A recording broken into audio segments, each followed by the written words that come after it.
નમસ્કાર દર્શક મિત્રો, ધ લોકસત્તા શોમાં આપનું સ્વાગત છે।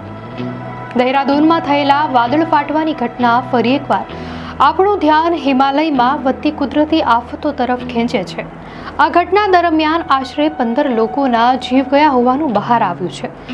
ઉત્તરાખંડ, હિમાચલ પ્રદેશ અને જમ્મુ કાશ્મીર જેવા પર્વતીય પ્રદેશોમાં ચોમાસાની ઋતુ દરમિયાન આ પ્રકારની ઘટનાઓ નવી નથી, પરંતુ છેલ્લા થોડા વર્ષોમાં તેની તીવ્રતા અને આવર્તન વધી જતા એ અત્યંત ચિંતાજનક મુદ્દો બની ગયો છે। દર વર્ષે વરસાદી ઋતુમાં આપણે ભૂસ્ખલન, રસ્તાઓ તૂટી જવા, નદીઓમાં પૂર આવવા, ગામડાઓમાં કાદવ કીચડ ભરાઈ જવાની સ્થિતિ જોતા આવ્યા છીએ।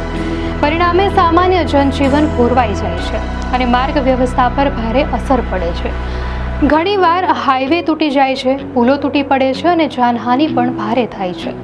હિમાલયના વિસ્તારોમાં ચોમાસાની ઋતુમાં અતિભારે વરસાદ પડવો અસામાન્ય નથી, પરંતુ તાજેતરના વર્ષોમાં વરસાદનો પાટલો અચાનક વધી જવાથી વિનાશક પરિસ્થિતિ ઊભી થાય છે।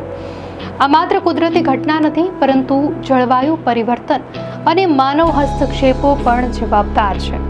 આ વર્ષે ચોમાસું ખાસું સક્રિય રહ્યું છે। દેશના ઉત્તર પશ્ચિમ ભાગોમાં સતત 1.5 મહિના સુધી વરસાદ ચાલુ રહ્યો। બંગાળની ખાડીમાં સર્જાતા હવામાન દબાણના કારણે વરસાદી સિસ્ટમ સામાન્ય કરતાં વધુ ઉત્તર તરફ ખસેડાઈ અને તેના પરિણામે હિમાલયની પહાડીઓ પર ભારે વરસાદ થયો। અહેવાલ મુજબ ઓગસ્ટ મહિનામાં આ વિસ્તારોમાં સરેરાશ કરતાં 34% વધુ વરસાદ નોંધાયો હતો। જૂનથી સપ્ટેમ્બર સુધીના સમગ્ર ચોમાસામાં 30% જેટલો વધારાનો વરસાદ થયો છે, જ્યારે સપ્ટેમ્બર મહિનાના પ્રારંભિક દિવસોમાં સામાન્ય કરતાં 67% વધારે વરસાદ પડ્યો। મેદાની વિસ્તારોમાં આટલો વરસાદ તુલનાત્મક રીતે સહન કરી શકાય, પરંતુ હિમાલયની ભૂગોળને કારણે થોડો વધારે વરસાદ પણ વિનાશક સાબિત થાય છે। ઉદાહરણ તરીકે, ગુજરાતના રાજકોટમાં આખા વર્ષે જેટલો વરસાદ પડે છે એટલો વરસાદ એટલે કે લગભગ 630 મિલી માત્ર 24 કલાકમાં જમ્મુ કાશ્મીરના ઉધમપુર જિલ્લામાં પડ્યો હતો। તો બીજી તરફ લદ્દાખના લેહ જેવા શુષ્ક પ્રદેશમાં જ્યાં સામાન્ય રીતે ઓગસ્ટમાં 0 થી 5 મીમી વરસાદ નોંધાય છે, ત્યાં વર્ષે 48 કલાકમાં 59 મીમી વરસાદ પડ્યો, જે 1973 પછીનો રેકોર્ડ છે। હવે પ્રશ્ન છે કે પર્વતીય વિસ્તારો વધારે સંવેદનશીલ કેમ છે? તો મેદાની વિસ્તારોમાં અતિભારે વરસાદનું પાણી નદીઓ અને જળાશયોમાં વહેતું રહે છે, પરંતુ હિમાલય જેવા ઢોળાવવાળા પ્રદેશોમાં પાણી સાથે માટી, કાંકરી અને ખડકો નીચે તરફ ખસી પડે છે। તે ભૂસ્ખલન, કાદવ પ્રવાહ અને અચાનક પૂરનું કારણ બને છે। ઘણીવાર નદીઓનો પ્રવાહ અવરોધાઈ જાય છે, જેના કારણે આસપાસના ગામો પાણી અને કાદવથી ડૂબી જતા હોય છે। રસ્તા બંધ થઈ જાય છે અને વાહન વ્યવહાર પણ ઠપ થઈ જતો હોય છે।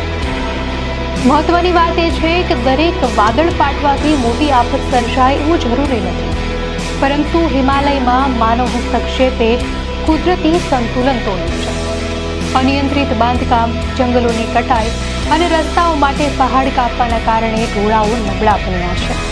તેના પરિણામે વરસાદનું પ્રેશર થોડું વધ્યું કે મોટા ભૂસ્ખલન સર્જાય છે। જળવાયુ પરિવર્તનની ભૂમિકા પણ અહીં ખૂબ મહત્વપૂર્ણ છે। વૈજ્ઞાનિકો કહે છે કે પશ્ચિમી વિક્ષેપો હવે દક્ષિણ તરફ ખસે છે। સામાન્ય રીતે આ સિસ્ટમ ભૂમધ્ય સાગરથી ઉદ્ભવે છે અને શિયાળામાં ઉત્તર ભારતમાં વરસાદ કે હિમવર્ષા લાવે છે, પરંતુ વૈશ્વિક ઉષ્ણતામાનના કારણે આ સિસ્ટમોની ગતિ બદલાઈ રહી છે। પરિણામે હિમાલયના વિસ્તારોમાં ભારે વરસાદ વધુ વારંવાર થાય છે। આ ભવિષ્ય માટે પણ ગંભીર ચેતવણી છે। નિષ્ણાંતો કહે છે કે આગામી વર્ષોમાં હિમાલયમાં ભારે વરસાદની ઘટનાઓ વધશે। એ સાથે જ લાંબા સમય સુધી સૂકો પડતો રહે તેવી સ્થિતિ પણ વધી શકે છે। એટલે કે એક તરફ અતિભારે વરસાદ અને બીજી તરફ લાંબા સમય સુધી દુષ્કાળ, બંને પરિસ્થિતિઓ માનવ જીવન માટે જોખમી સાબિત થશે। હવે પ્રશ્ન એ છે કે ઉપાય શું છે? તો એક તરફ કુદરતી પરિબળો સામે લડવું આપણા હાથમાં નથી, પરંતુ માનવે બનાવેલી ભૂલો સુધારવી આપણા હાથમાં છે।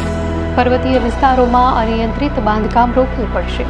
ઢોળાવો કાપીને રસ્તાઓ બનાવવા બદલે વૈજ્ઞાનિક આયોજન કરવું પડશે અને સૌથી અગત્યનું વન વિસ્તારોનું સંરક્ષણ કરવું પડશે। જંગલો ઢોળાવો સ્થિર રાખે છે અને ભૂસ્ખલન અટકાવવામાં પણ મદદરૂપ બને છે। જો આપણે સમયસર પગલાં નહીં લઈએ તો હિમાલયના આ સુંદર અને પવિત્ર પ્રદેશો વધુ જોખમી બની જશે. તેથી કુદરતની ચેતવણીને અવગણવી હવે ખતરનાક સાબિત થઈ શકે છે. દર્શક મિત્રો, આ માહિતી આપને કેવી લાગી? આપની પ્રતિક્રિયા અમને કોમેન્ટમાં ચોક્કસથી જણાવશો. અને જો આપને આ વિડીયો સારો લાગ્યો હોય તો વિડીયોને લાઇક કરો અને ચેનલને સબસ્ક્રાઇબ કરો.